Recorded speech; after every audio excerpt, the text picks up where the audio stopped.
Hi, అందరికీ నమస్కారం. ఇదంతా కూడా పరేడ్ గ్రౌండ్స్లో జరుగుతున్న సెలబ్రేట్ ద స్కై ఈవెంట్. ముందు కైట్ ఫెస్టివల్ అయ్యింది, తర్వాత ఇది.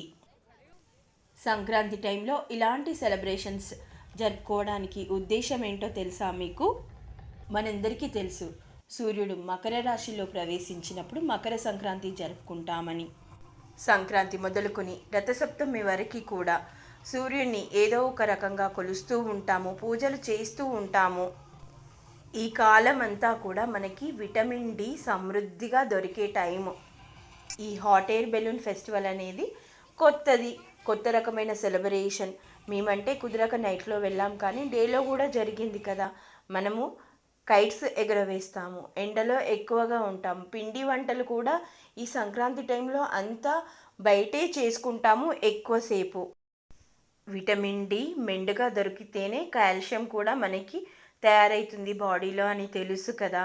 నువ్వుల గురించి ఆలోచించారా? ఈ టైంలో మనం నువ్వులు ఎక్కువగా వాడుతూ ఉంటాము. ఒకవైపు విటమిన్ డిని పొందుతూ కాల్షియం రిచ్ అయిన నువ్వులని ఎక్కువగా వాడుతాము. ఎంత గొప్పగా ఉంది కదా మన సాంప్రదాయం. గాలిపటాలు, ముగ్గులు అన్నీ కూడా సన్లైట్ కోసమే. ఈ కాలంలో ముగ్గులు అంటే ఏ తెల్లవారుజామునో కాసేపట్లో వేసి సూర్యోదయం లోపలికి వెళ్ళడం కాకుండా పెద్ద ముగ్గులు వేస్తాం కదా. ఎక్కువసేపు 9 వరకు కూడా సూర్యరశ్మిలో ఉంటాము కదా. నాకు తెలిసిన ఈ చిన్న విషయాన్ని ఈ వీడియో షేర్ చేస్తూ మీతో పంచుకుంటున్నాను. Thank you for watching. Okay, Tata.